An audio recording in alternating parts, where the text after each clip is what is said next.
Hey guys, welcome back to We Watched a Movie and your weekly version of what the is going on with Blumhouse. How is this happening? Why are we being subjected to such doo-doo diapers?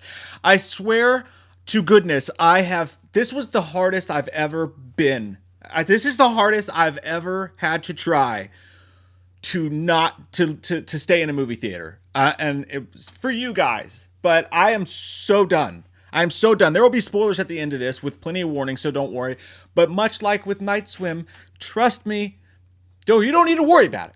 You don't need to worry about spoilers for Imaginary, which is the movie that we are reviewing today. Hi, I'm Mike. This is We Watched a Movie. My anger is coming out of all of my holes. This is the worst film of the year. In a year that 2 months in already has Night Swim, Night Winds, and already has Madame Web. This is the worst. I would rather watch Madame Web 3 times than watch half of this movie once. The only thing scary about Imaginary is imagining ever having to sit through it again. Don't ask. Don't you ask. Ever. Patreon commentaries? No. I won't do it. I will. I'm just kidding. But God.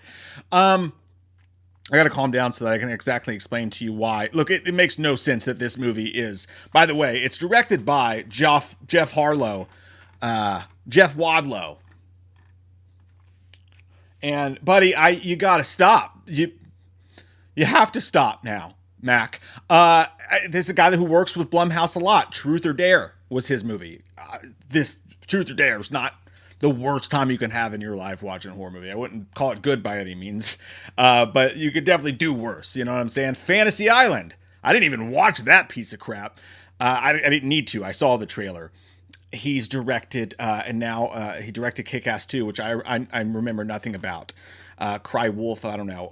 But Imaginary currently sits at a 4.7 on IMDb. His worst rated movie of that man's career. The guy who did Fantasy Island has a worse score for Imaginary. So just let that sink in on your soul. This is lesser than that, according to people. Somehow on Rotten Tomatoes, 30% rotten. There are people on Rotten Tomatoes who gave this movie a positive review, and I don't know who they are, so I'm not saying anything specific about anyone, but either you were really high or maybe those crazy people who think critics are getting paid are right. And I'm kidding. I don't know who said it. I don't want to offend anybody. But and if you liked it, that's cool. But I have no idea on planet Earth how someone could watch this and walk out and go, that's pretty good. There's no way. I'm going to spill stuff. It didn't happen. Yes, maybe it did. If you liked it, that's great. I don't understand you. I appreciate your opinion. I'm glad that you had a great time, but I don't understand how you could watch this drivel on a screen for 2 hours long and go, that was pretty good. Huh? Unless you're 13 and have never seen a horror film before, I have no idea how this gets out of the studio. Blumhouse, what are you doing? How do you let this shit out? How does it get out of the front door? How does it get out of the toilet? How do you let this pass through your doors and you just slap it up there on the screen? Here's the Blumhouse model. You take a dump in a box, you pull out the 2-3 pieces of it that are good, you put them all in the trailer, and then you release that thing. Money rolls in for Blumhouse, and they do this. We're going to show it all in the trailer. The highlights of a strong Taco Bell dump we're going to show in a trailer to make them look like explosions. And then we're going to release it to you. In the film, Imaginary, directed by Jeff Wadlow and written by a 2-year-old, are the guys in Greg Abb, Jason Ormland. The Buttercream Gang was more edgy than this film was. I guarantee there's a moment in the movie where a dude brings out Molly. Guy comes over and he's like, take some of this Molly, and it ends up being a joke or whatever. But he has Molly, and then someone says the word asshole in it. And I guarantee you those 2 scenes were put in this film to get it to a PG-13 rating. Mind, I'm not saying that it should have been an R, and they had to drop it to a PG-13 for a horror film. I'm saying for this horror film, It had to be like a PG, possibly a G. For so little that happens in this, and for so little actual scares or anything of substance that happened in this, they probably turned this into the MPAA and they were like, I think we're going to show this in daycares. They probably gave them a PG, so they had to throw in Molly and the word asshole just to get it up to a PG-13. I mean, there are movies, horror can be good at PG-13, but this is a cockamamie fuckle-doodle-doo. Like, I swear to God, I'm just making up words now. Speaking of which, this movie does that as well. So, actually, the guy wrote Senseless with Marlon Wayans. I actually appreciated that movie. That was pretty good. I also wrote The Princess and the Frog at Disney. That makes sense. Yeah, that fits right in with here. Playmobil, the movie. So we're hiring kids now. Kids writers now. To Reindeer in Here. The guy who wrote Reindeer in Here wrote this. And Extreme Dinosaurs was a producer on that. So yeah, Blumhouse is hiring children's movie directors, and I'm not saying they can't make scary stuff. David Kirshner, who I interviewed on the podcast a while back, produced Frailty and also produced, Hocus Pocus. So I'm not saying that, but when you watch this, you will realize this is the bad side of children's movie creators making horror films. And I know gateway horror, yeah, that's great. Gateway horror is great. Blumhouse isn't doing it so that people can grow up and fall in love with the majesty of horror. They're doing it because they could sell PG-13 tickets and make more money on the box office. You don't put out shit like this. And like Night Swim, if you give a fuck about horror or quality, you don't do it. They have jumped the shark. They are on another planet. Anything that says Blumhouse and Ryan Turek and all that shit on it, it's just, I don't understand it. The same, and they made The Black Phone, which is overrated as hell, but fine. Thank God for Ethan Hawke. They used to make movies like Sinister, The First Halloween. I'm just saying there's a path we're going down, and I'm working on right now a video explaining this exact fall over the past couple years of Blumhouse. But let me get off of that subject for a minute, because they are stealing from people. And some people, just like when Marvel got into there, hey, we could put out fucking anything. They'll watch it and love it. They'll defend its honor to their death. Doesn't matter what it looks like. And we see where that's going for them now. Blumhouse, same thing. They caught wind of their own poopy smell, and they thought it was hot fire, and they said, we can do anything we want to. Just slap Blumhouse on it, put it out there. And that's what they're doing. And that's another thing they're about to find out. Sooner or later, the crows are going to come home to look like meth addicts, like the new Crow. I don't know. All right. So the movie. It's taking me this long just to even get started on this piece of crap. I don't know. I watched Madame Web and I laughed, right? I had a good time. It was so bad. It was good. Night Swim at least had some entertainment value to it, I guess, as angry as it made me. Nothing happens for the first 45 minutes of this movie. I looked at my phone because I had time. Nothing happened. The first time the Chauncey, the bear, does anything of any faction, any way whatsoever, is 45 minutes into this fucking movie. Okay? That's number one. But what if they did a slow burn to it? And they didn't. What happened for the first part of this movie is, let me explain it to you. There is a girl who has a bad dream, and in the first, and I will still keep, this is still spoiler free, so I won't go into that. There's an opening scene in this. You know what? I won't do it spoiler free, okay? Because no one needs to fucking watch it, all right? So I will go and give a rating before I just get into the spoilers. Let's just go with it. Let's just take our pants off and ride the wind. I don't know what I meant to say with that. Mark Wall, we got to outrun the wind. I give the movie a 0.5. I give it a half of 1. Out of 10, I give it a half a star. Out of 10 stars. It's one of the worst fucking movies I've ever seen in my life. Do not give them your money. Don't do it. And it's not even entertaining to watch. I mean, there are some points. I will say this 4 times. And this is me in a theater, not watching with Madame Web people who were laughing along. There's just like 4 people in the theater. One guy, when he left and went in his car, I saw him drop a bottle out of his thing. Like it took in some alcohol. 11 a.m. showing. Wish I had some too. So I understood where he was coming from. There was 4 people in there. And I was trying not to do this. But 4 times, literally, it exuded out of me.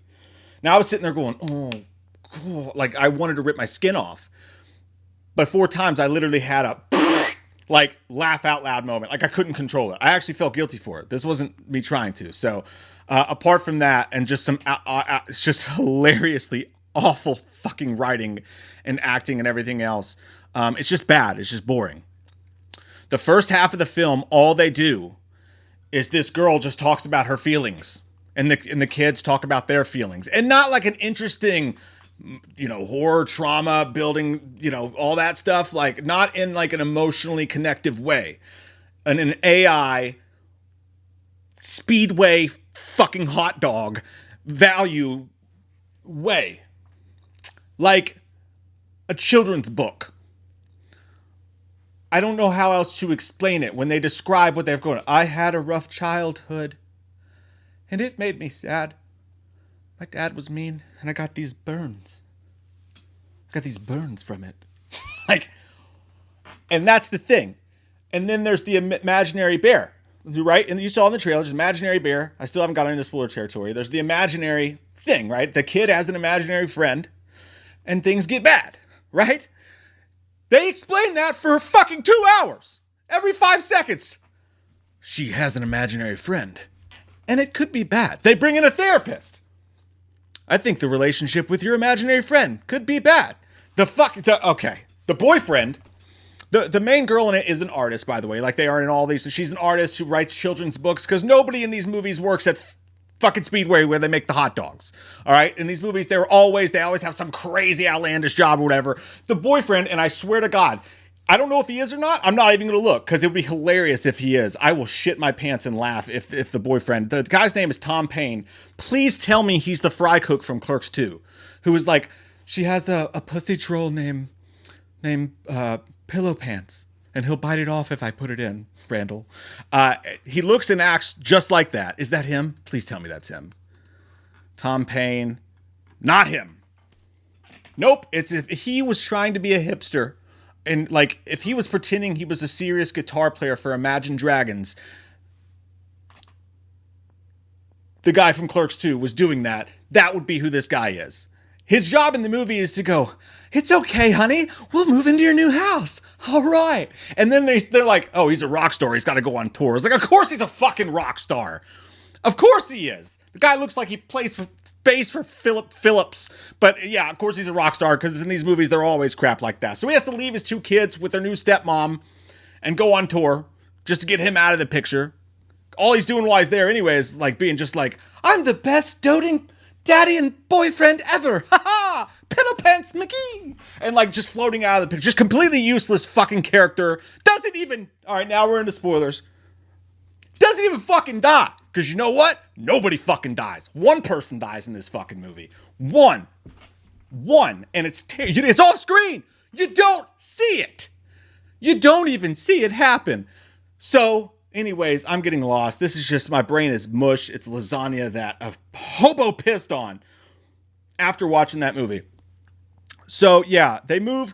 Oh my God.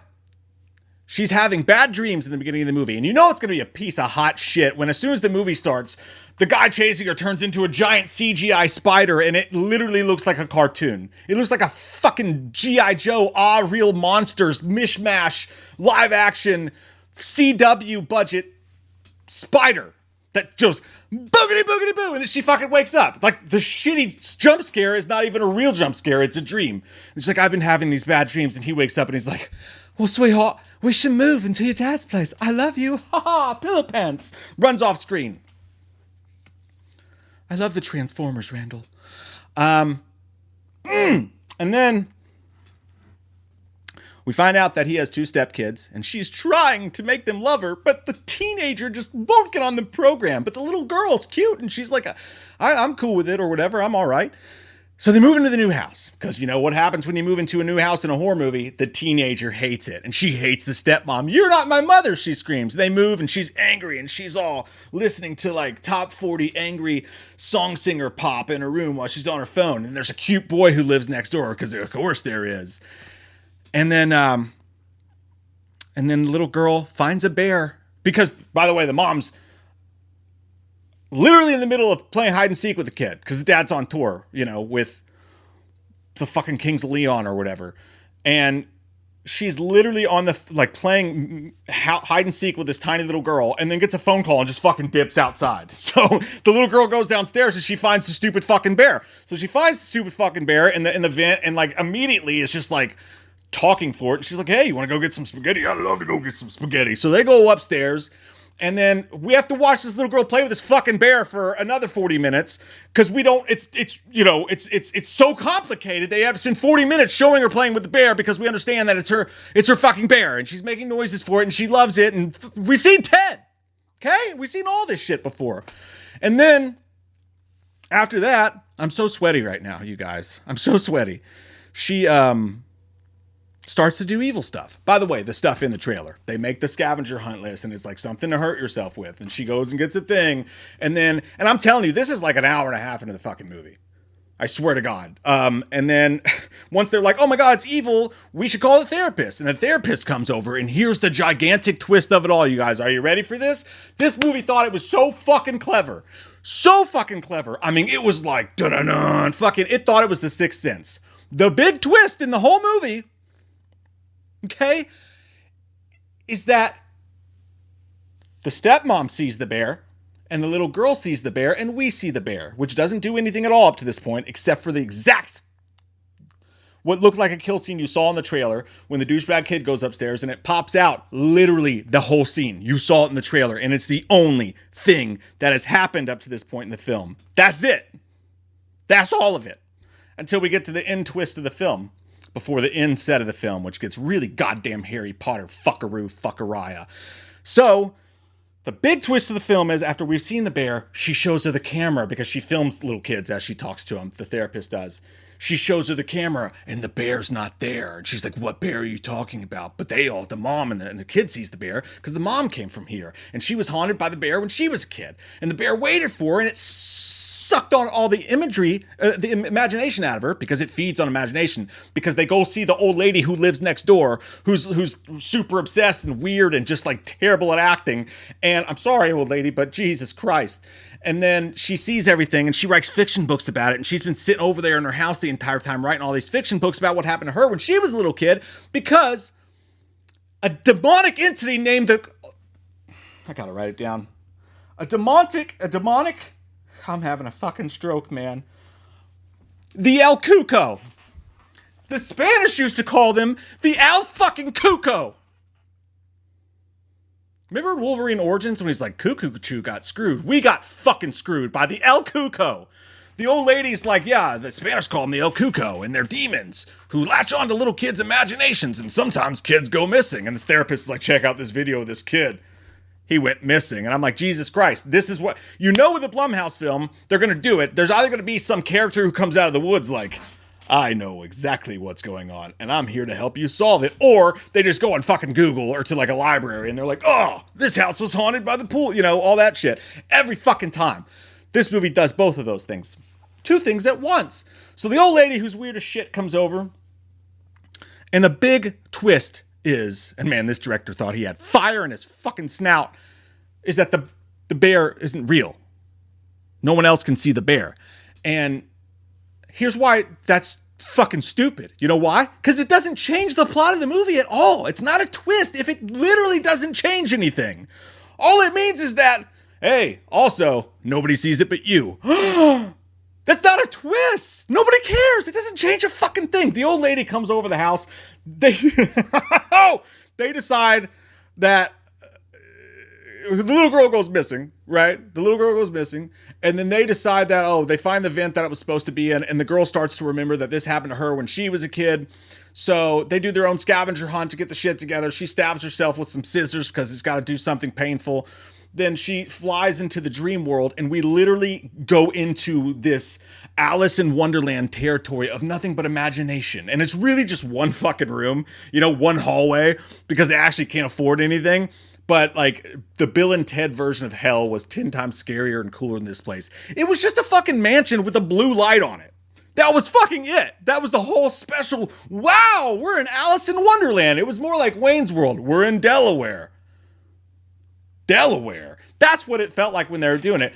And then finally, in the last 10 minutes of the movie, the fucking bear that we've seen images of comes to life. And it's one of the pieces of the imagination. And it comes to life and it chases him around for a little bit. Doesn't do jack fuck all. And then at the end of the movie, when she thinks she's escaped it, by the way, it does eat the old lady. The old lady who decides, this is another twist that happens. I just want to get out of this fucking movie.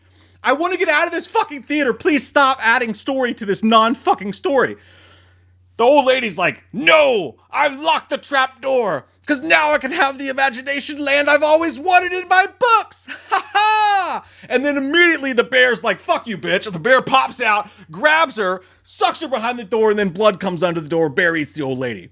And then at the very end, when she thinks she's got out, wait, this movie is so fucking ingenious, it's got even more twists for you. Twist on twist on twists. She thinks she's made it out because they just run away, I guess. She like kicks the bear and like runs out of a chute, and they get out of the vent and they're like, yay! But then she's in a hospital bed reading one of her own books, and she's like, she told the story of the book, but then she realizes that there's no burns on her arm. This isn't real. And then all of a sudden, these motherfuckers, they literally just took like little black cups and just like put them on their eyes and just slap some fucking putty on all their eyes. All of a sudden, for some reason in this imaginary land, they've got bug eyes now. So the whole family's got bug eyes, and they like quarter and they're like, stay or we'll take the rest. And she's like, fine, I'll do it. But then the girl shows up with a hockey stick and stops him, and then they just kick him off and escape again. And then the house burns the fuck down. And the little girl's like, no, your house is burning down. And she's like, no, wait, let it burn. I'm like, what was she gonna do? Fucking piss on it? She wasn't gonna put it out herself. And then the fire department shows up and this awful CGI fire engulfs the whole thing. And the movie, thank fuck, is over. No, it's not over with. They go to a hotel and they see a little bear. Because this guy thought this was going to get a fucking sequel. If this movie makes more than $27, I will throw myself out of a fucking window. Don't worry, I'll keep it on the first floor so that I'm safe. But I swear to God. Anyway. They see a little boy with a bear talking to it, and they hint that now his bear is going to be on. We're going to do part 2, and then the movie ends. Thank Christ. I have never had a harder time staying in a movie theater before. This is dog shit. What the fuck is wrong with you, Blumhouse?